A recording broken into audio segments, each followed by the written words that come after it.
What happened in qualifying for the Japanese Grand Prix?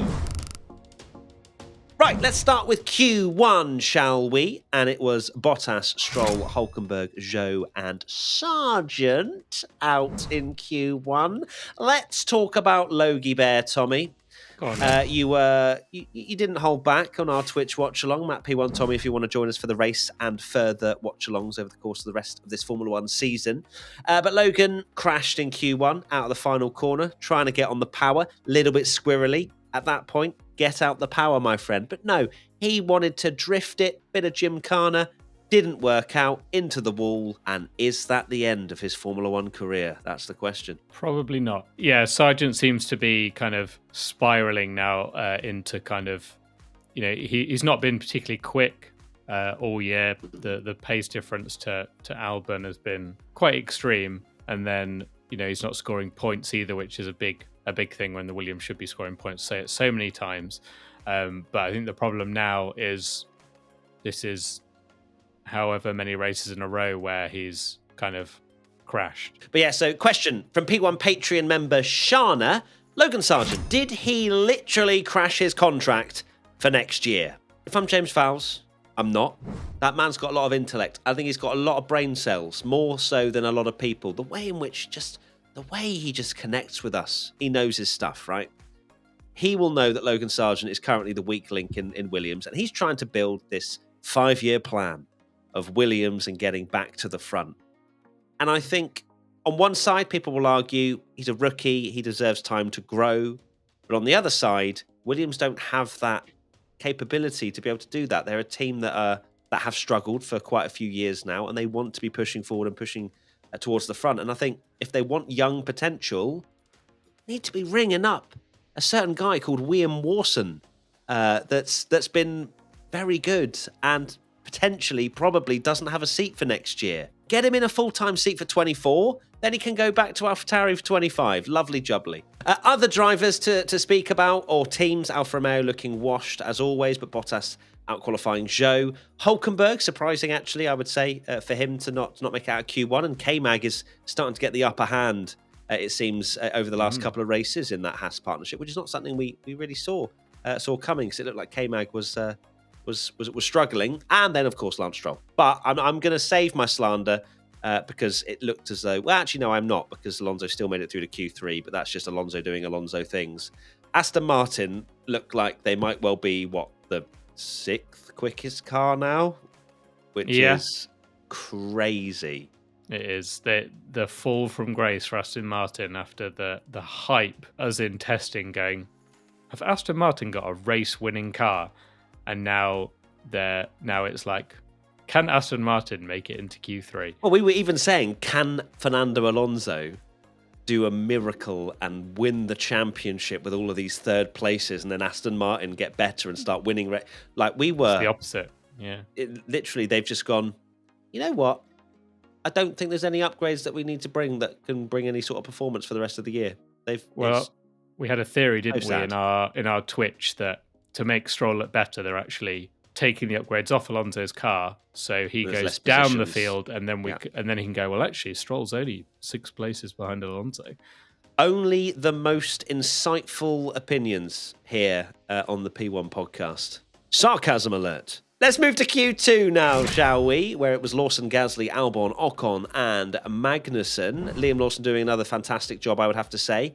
Yuki Tsunoda managing to make it through to Q3 with a sensational lap at the end of Q2. So big props to him, but I don't think we can really take much away from Liam.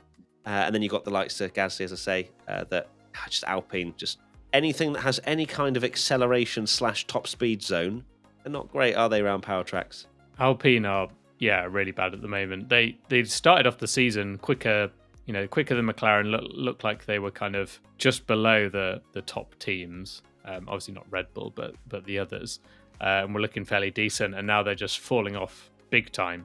So I don't know whether they're just sacking it off and developing for next year now or what. Not going too well, no, for Alpine. And then Magnussen making it through to Q2, but nothing really to say too much more about Q2, I'd say. I think that pretty much wraps it up, doesn't it? There wasn't most exciting sessions. Q3 now.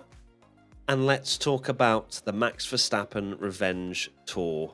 Over half a second clear of Piastri, over 7/10 on his own teammate. That first sector, wow.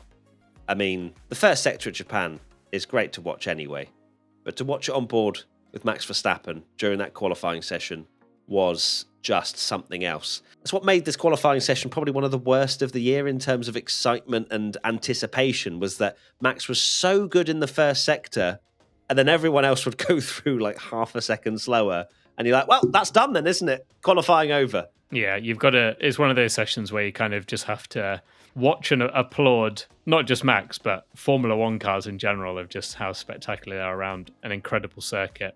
We didn't get the banging action like we normally get in qualifying, particularly, but because it was a foregone conclusion that Max was going to get pole, and what a insane margin. But it's one of those that, yeah, it won't be remembered for a great quali, but it will be a joy to watch kind of Verstappen's onboard lap on YouTube and stuff, and just look at like a perfect driver and machine in perfect harmony on one of the most amazing tracks in the world. Also, McLaren, P2 and P3. Good evening. We did sort of predict it, didn't we, Tommy? I reckon we showed some wheel this week. We've done something. We actually were slightly accurate with this, where we thought that McLaren with these sort of medium to high speed corners would be pretty good. I didn't expect them to be this far off Verstappen, but second and third, Piastri ahead of Norris. What a performance for Oscar. Never been to Suzuka, never driven a Formula One car around here. And he stuck it on the front row of the grid. Incredible from Oscar. Yeah, it's a circuit all about confidence, isn't it? And we've seen that all weekend. But the fact that Piastri, has never driven around here and actually beaten Lando in qualifying is very impressive. Obviously now does have those new upgrades. So yeah, really, really good from Piastri. Now he's kind of got an equal car to Lando, and he's put one over on him, and it's very close between them. An incredibly strong driver pairing that is for the future at McLaren, and they've obviously locked him in until 2026, and rightly so, because he's done an incredible job, arguably one of his best moments of a very impressive season already. I just really, really would like to see him get a podium. Fingers crossed. It's going to be a fight, though, isn't it? With the likes of Leclerc not too far back in quali. You got Perez as well, down in fifth, but we're used to him coming through Mentioning the field. About knowing wheel and generally getting our predictions right so far, Leclerc, long way ahead of Sainz as well in quali, kind of a return to maybe what we've seen a bit more recently of Charles being sort of pulling it out of the bag in qualifying in a big way.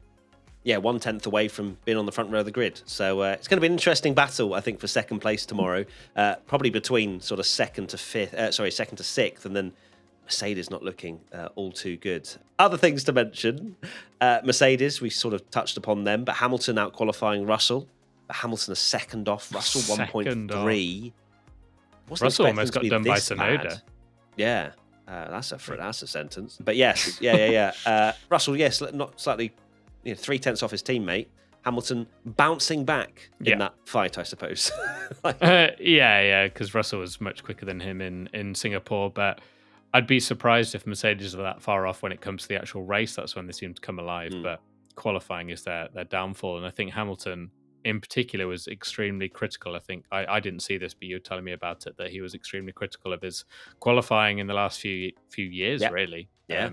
So needs to improve on that, because there's no doubt his race pace, because he's actually having a very good season quietly and picking up a lot of points. And the more with Perez struggles, you do wonder if Hamilton could even go after that P2 in the championship now. Other person to mention is Yuki Tsunoda, 9th on the grid for tomorrow, unless Charles Leclerc gets disqualified from qualifying because he's getting looked at, isn't he? We probably should have mentioned that from Q1, that Leclerc and both Alfa Romeos are being investigated as of right now, in terms of recording, for exceeding the maximum lap time allowed. So the thing that got away with in Monza, basically. Yeah, the thing they got away with Monza, and hopefully they get away with in Suzuka. But Tsunoda, P9, Amazing performance, especially after he's just been announced to be racing next year. We've got a podcast and a video out about our thoughts as to why Liam Lawson wasn't chosen for next year. So go and check that out if you haven't already. But Yuki, you're probably very happy, Tommy, as a resident Yuki Tsunoda fanboy, that he made it through to Q3 and perhaps that AlphaTauri not looking as washed as it did at the start of the year. No, it's not. But they need some points big time because they are still a fair way off the other teams, and they don't look their performance now where they are in the championship. They're not far and away the last team, but at this rate, I'm just hoping Tsunoda actually makes it to lap 2 because he hasn't in the last 2 races through no fault of his own. So that would be an amazing story because I think people have underestimated Tsunoda a bit because Lawson is this hype guy after his result.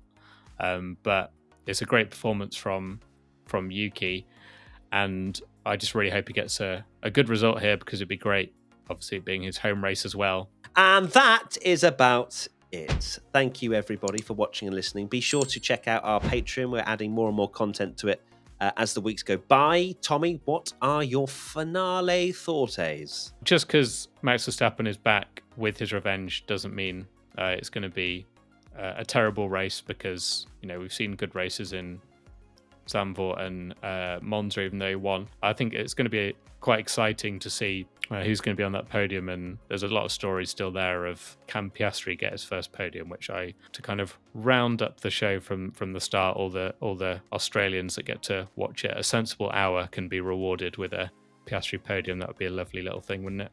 Oh, that'd be lovely and wholesome. Beautiful stuff. Thank you, everybody. We'll be live on Twitch tomorrow, Matt P1 Tommy, at the early time of 5:30 in the morning UK time. So come and join us then. I'm sure I'll have a coffee in hand and look like I've just been dragged through a hedge backwards. So we'll see you there.